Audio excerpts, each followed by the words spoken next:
And now, here on Mastering Dungeons, we are going to get into our main topic, checking out other role playing games.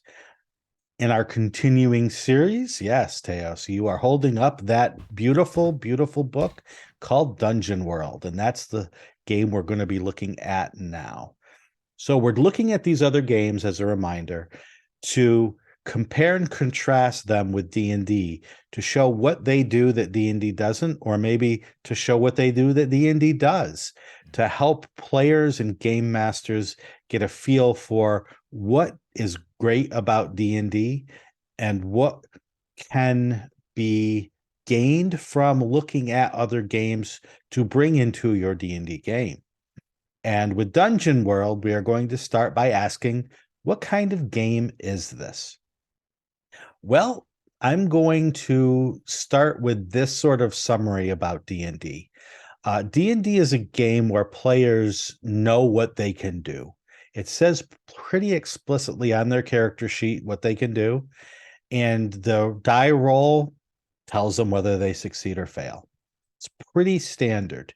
DMs, the same thing. They know what they can do. They know what their players can do.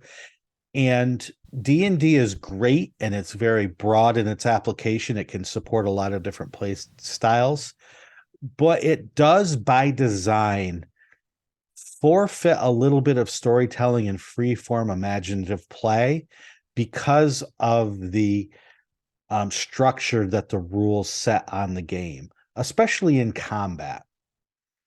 So when I cover Dungeon World in my role-playing game class, the title of the lesson is Melding Mechanics and Storytelling, which is what I think Dungeon World does really, really well.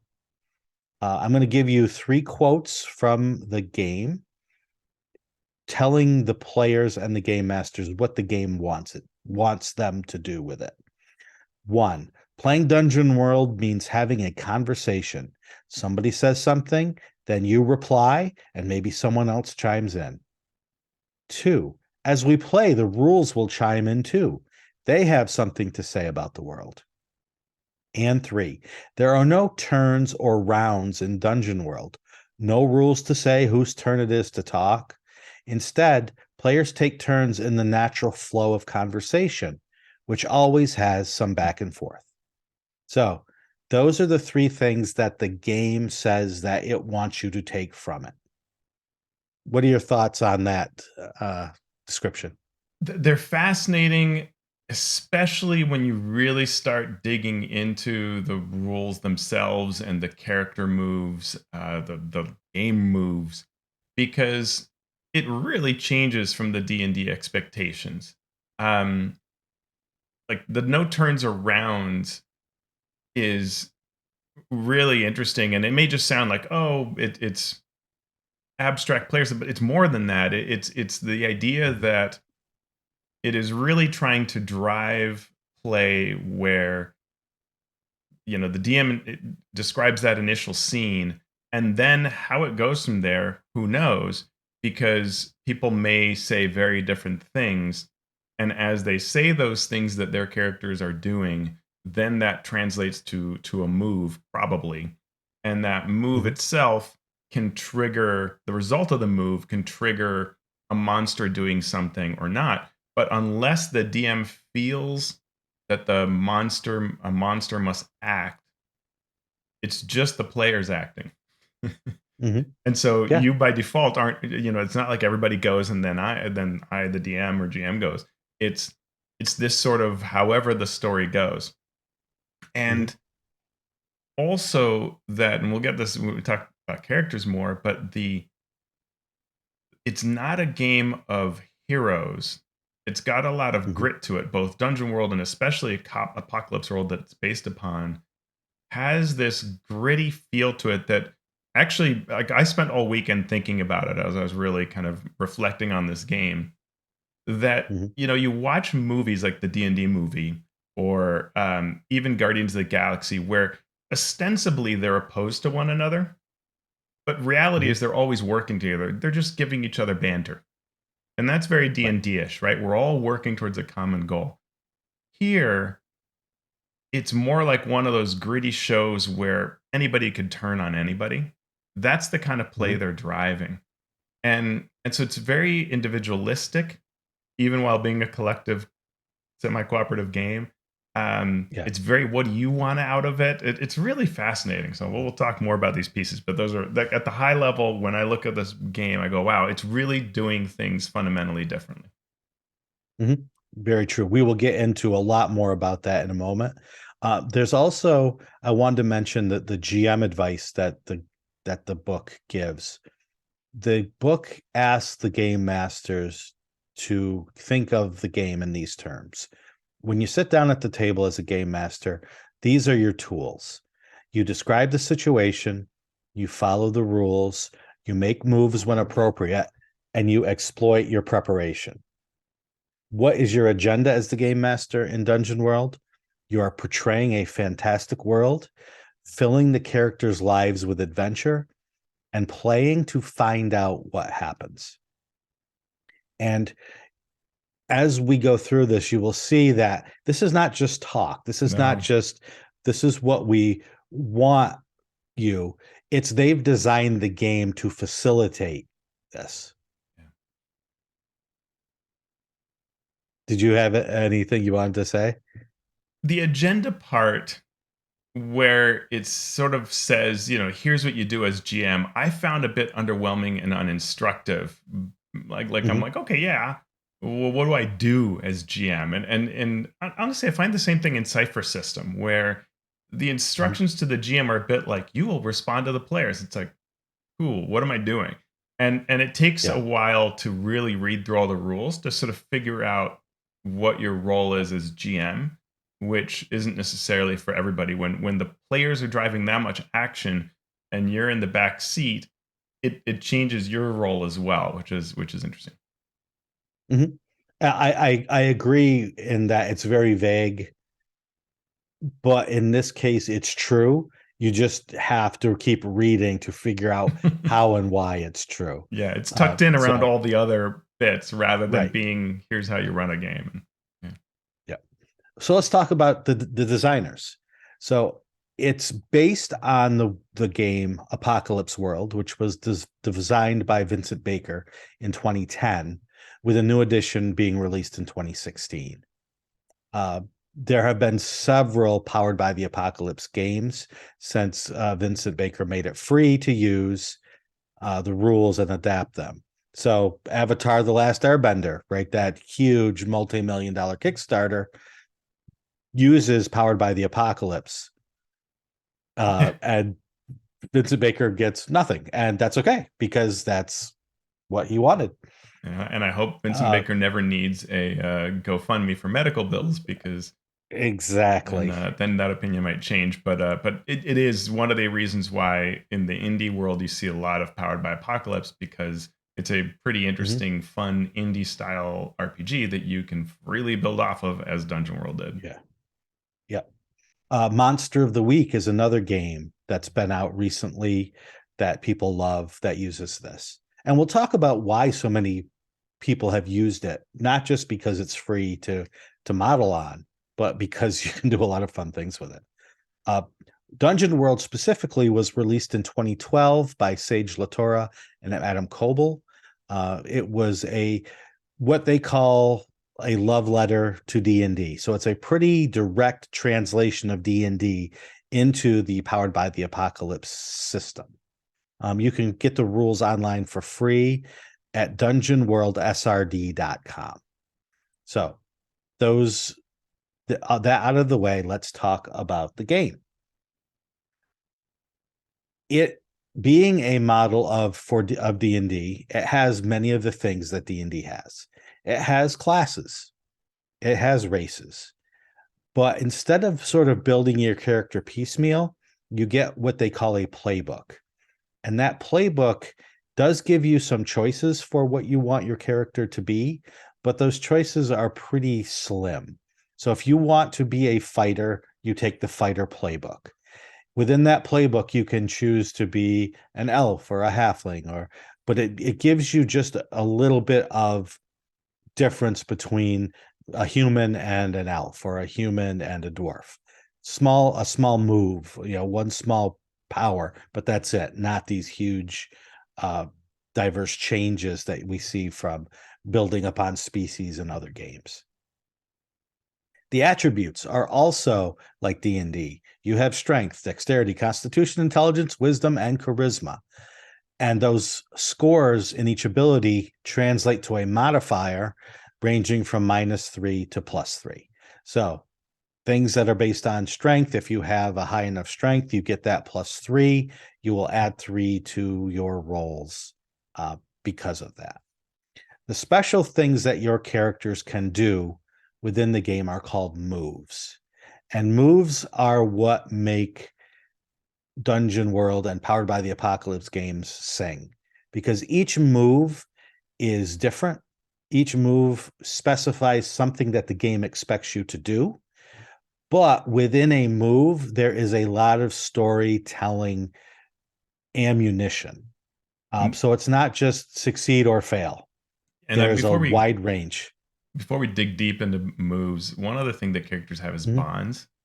and Yep. and I find these fascinating. Like you can find them for Apocalypse World, like the characters, various characters available. And I think it's good to go back to those and how sort of fascinating they are. And there's a process in the game by which you go around and you take turns. You tell everybody tells each other their names and some basic information, right? I'm a dwarf. My name's blah. Here's my class. And then you take turns, and each character in their playbook has rules for how they create relationships. They're called bonds in Dungeon World. They're called, I think, History HX in Apocalypse World. And like Apocalypse World is really fascinating, where it says things like, on your turn, tell everybody, "Hey, your relationship with me is a -1," which means you don't know much about me. And this is important to go back and say, like, the whole point of the bond relationship kind of concept is, do you get me? Not do you like me? Not necessarily are we close, but do you understand me? Right. And so Mhm. so you tell everybody, hey, my default is you guys know me at -1. And then you choose when it's other people's turns, you choose what someone says and you override it with your rules. So you can say, I watched you sleeping. And because of that, I have this huge relationship because I'm this sort of magical mental character, right? Another one, I've been studying very closely. So I also have this really close relationship.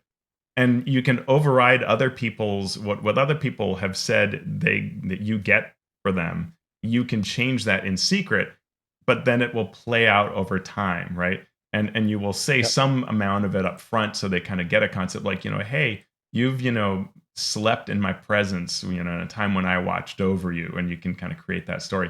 And it's fascinating. I do think it's a neat fodder for any D&D game to look at those rules and kind of think through that, but it really does reflect that gritty TV show where people can turn on each other. It also has a prominent feature of sex being one of the interplays between characters, which is obviously very uncommon in D&D for your generic group. And so that's a big part of it. I mean, even baked into how characters work, which is it's interesting. Mhm. You see some of that in Dungeon World, right? Yep. And as Taya said, bonds can have a score, Hmm. and that score will come up in certain moves, even combat moves, depending on how you're interacting, protecting, whatever, with individuals within your own party. And it gives So, you experience points. And Apocalypse World is a true modern apocalypse post-apocalyptic thing, and it has examples of play where one character shoots another character in the face because they're mad at them, and this they survive it through special features, but this changes their relationship such that you yep, reach the 4 level and then you get experience for it. It's like, yep, hey, yeah, everybody get experience. I just shot you in the face. I walk off, yeah, you live. Like, okay. A little different. yeah. And but again, that's using a mechanic to help tell a story and deepen a relationship, not necessarily for the better, but for the deeper. Yeah, it feels a little more like if you ever wonder, like, how could you make D&D have relationships between characters like you see in something like The Walking Dead? Well, here's how, right? Right, exactly. Exactly. So the main actions that you take in the game are called moves. Now there are some moves that anyone can use.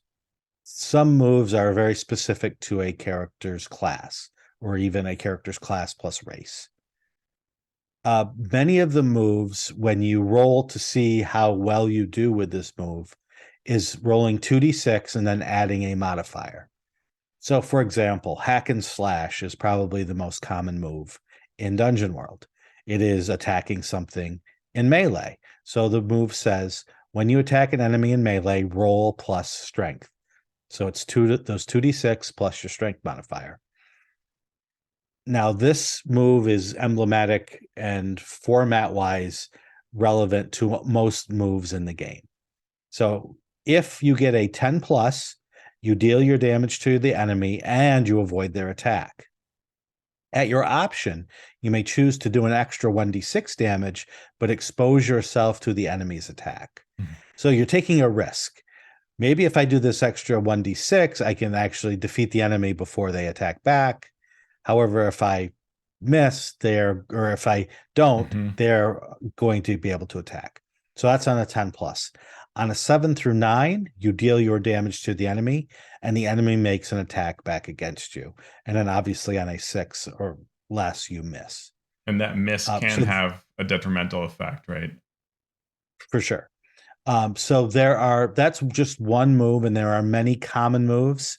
Volley is the ranged version of hack and slash.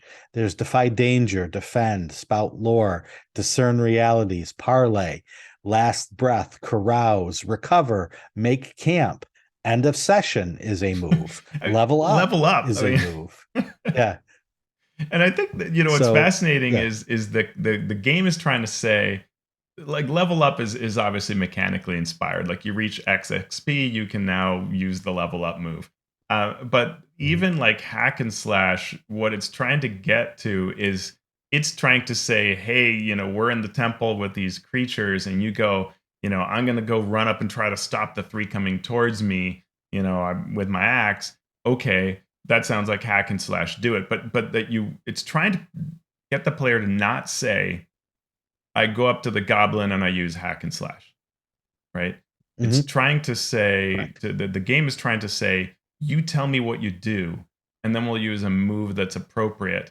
And it's trying to inspire that not every round is hack and slash. Instead, that Mhm. because of the parameters of the situation, you might say, like, I'm going to try to hold them, right? I'm going to try to Mhm. tie them down so they can't get to the wizard that's dealing with the arcane device. It's that kind of thing, and so the idea is you're not just sitting there doing hack and slash round after round, which is very interesting. Right. Yep. And it even the rules will try to give different options so that it won't just be everyone hack and slash. And so that's why we get moves like defend. And it's also why we don't have initiative or turns. Yeah. So to spoil a little bit of the D&D movie, there's one scene where the barbarian is fighting a bunch of people and she's the only one really doing anything. Everyone, the other people involved are doing something different. Yeah. And that could totally be a Dungeon World scene where Great point. the fiction being told is I am I'm the barbarian. I'm fighting the guards. There are 4 guards around you. All right, I try to kick that one. All right, roll a hack and slash. Um, the other character, are you doing anything? Well, I'm trying to escape my bonds. All right, well, do this. Hmm. Defy danger. Oh, nope, you didn't. All right, okay. This other thing happens. Where are we now? Oh, the barbarian. You're still dealing. Okay, and the barbarian basically just keeps going and going and going. And since the fiction of this particular scene plays to that, the game master never has to really do anything Yeah. unless the move that the character takes tells the game master, all right, now we have a situation where your move is that the monster gets to attack. So the monster does its thing. Mhm. And now where does that leave us in our fiction? Right. And it always explains those scenes where, yeah, the foes never get to attack, right? They're constantly countered by the player characters, and it's because, yeah, the player characters never rolled below a 6. So they never triggered the attack, right? Or maybe even didn't Right. roll a 7 and 9 depending on the move they're taking. And that's really Yeah. interesting stuff. And that it's worth saying, I don't know if you said this, the 10 plus and the 7 and 9, those are staples that are kind of always there, right? They're not Mhm. move based. Or almost never. They're it's what's expected from the game all the time. And you're rolling 2d6. Yep. So you get that bell curve distribution. You tend to get the numbers in Mhm. the middle. It's not like the d20 that can be completely swingy. It tends to get those middle numbers, and then you're adding your Yep. bonus to that. So Yep. that's interesting. Did you know that, speaking of that, that a 7 plus would happen 58.3% of the time? Well, a 6 plus will happen 72.2% of the time. And say you're adding 2 to your roll, a 5 plus happens 83.3% of the time. Hmm. So Yeah. if you have an ability that you get to add a +2 to, 83.3% of the time, you're at least going to hit that 7 to 9 range, where the story moves forward, but there may be some consequences or some tough choices that you will have to make, or a complication that the game master gets to introduce into the game. Another thing I wanted to talk about with Dungeon World are the things that the game master needs to be aware of. And the first is monsters. Monsters in Dungeon World are going to be a little different than in D&D, mainly because the math is much simpler, but also because the game master doesn't roll attacks for monsters. Monsters either are reacting to something that the characters have done, rolled a 7 to 9 so they get to attack, or if the fiction says that the monsters just attack, they just attack, and there's no attack roll needed by the game master. The characters may be defending, but even if they're not actively defending, then the monsters just hit. So Mhm. they just do a certain amount of damage. But the monsters themselves have qualities and moves that, rather than having a specific mechanical effect, have a more narrative effect. So in the show notes, I have the crocodilian, which has the special qualities of amphibious and camouflage. So those things are inherent in the monster and fit into the story that's being told by the game master and the players. And then they have things like, it's really, really, really big crocodile. Seriously, so big. That's That's the another actual aspect text. of it. Yeah. Yeah. And the its instinct is to eat. So if it's turn to act and nothing's stopping it, what's it going to do? It's going to eat. And generally that means it's going to eat the characters or something that the characters are around. It's best at attacking an unsuspecting victim, escaping into the water, and holding something tight in its jaws.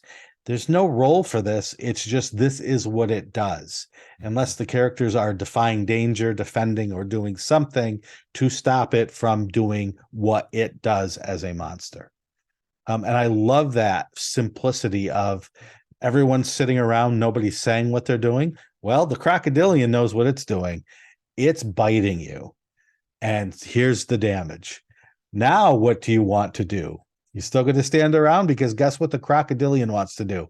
It wants to eat you, and you haven't said anything. So here we go again. And there's an And so example. that's what. Yeah, go ahead. As you say, there's an example in play where I think goblins fire arrows, and the idea is that they're kind of arcing up into the air, and the players can choose to do something about it, and they don't. So then they come down and hit one of the characters because nobody tried to dodge it or block it or whatever, but they could Mhm. have, right? And so it was there as a fiction piece because that's what these goblin archers do, but up to you to decide what to do about it rather than just being an attack roll or dexterity save or something like that. And that's very interesting. Right. Yeah, it's totally what the game expects as a story. Mhm. In a game of D&D, what would happen? The goblins would shoot, and the game master would, okay, everybody I know that what your armor class is, so I'm going to roll the attacks. With this, it's what do your characters do as these arrows are in the air? Uh, and that, if what you do in the fiction corresponds with a move, then we'll move to use that move. And if it's not, then we will take the best estimate of what it is, and that's it will play out according to what the story demands that it does. And to sort of reflect that, there's a rule for grouping monsters where if several monsters are attacking you, you get to add damage rather than you're not expressing all of the damage. You're taking the biggest one and then adding for each additional monster involved. You're adding one to the damage, right? So it's really just one thing hits you plus the number of others involved. Mm-hmm. And there are obviously like rules for damage, and you have hit points, and Armor. there is there's armor that will soak up a certain amount of damage, and there's ranges on weapons, whether it's close or reach or whatever. But I was going to say something super profound, and it just went right out of my head.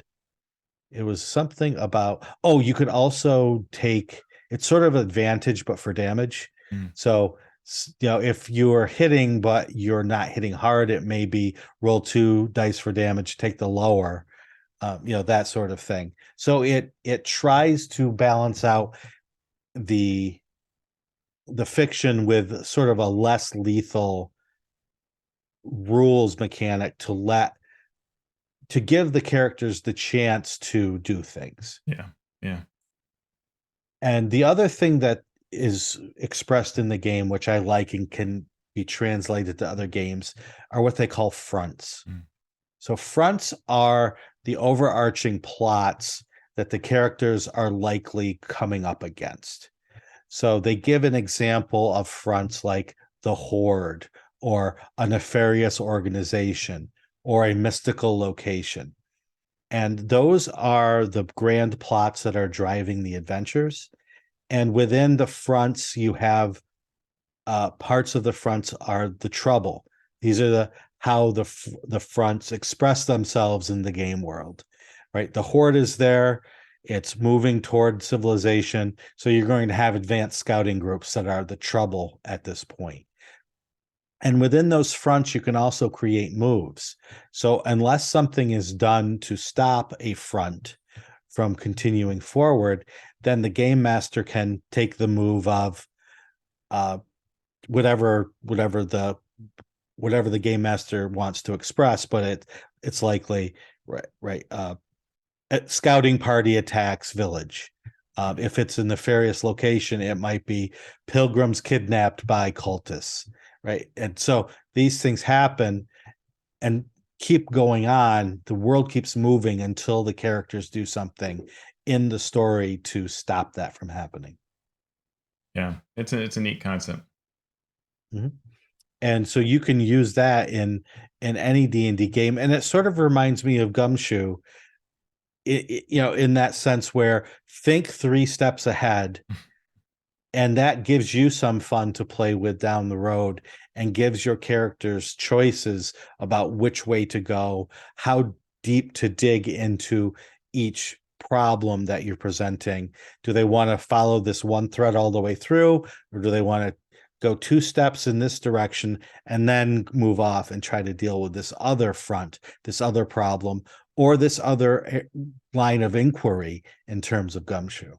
Yeah, and it also ties into the idea of fate and its aspects, right? Where it talks about developing Mm-hmm. organizations for the setting and assigning aspects to them. It's that similar kind of concept of thinking through what are the major entities that are in play and how do they drive the experience, which then is there because that facilitates you running a very open game, right? You don't have to write out a whole adventure. You can just be thinking along the lines of what these fronts should be doing naturally in response to what the characters are doing. And of course, they've got their agendas, and those are going to play out over time, but it's really driven by what the characters are doing. Yep. They give a great example of this in the back of the book where it talks about adventure conversion. and they take an adventure that you and I reviewed when we were doing our old adventure review, Against the Call of the Reptile God. They don't name the adventure specifically, but it's early in the description. You recognize it, and they even say Reptile God at some point. But it shows how to turn that adventure into these fronts and troubles and expressions of the front that the characters get to interact with, and plot points that move forward until the characters interact. So it's a great way to show how to put together not just a dungeon world game, but any adventure in any role-playing game using these methods. Awesome.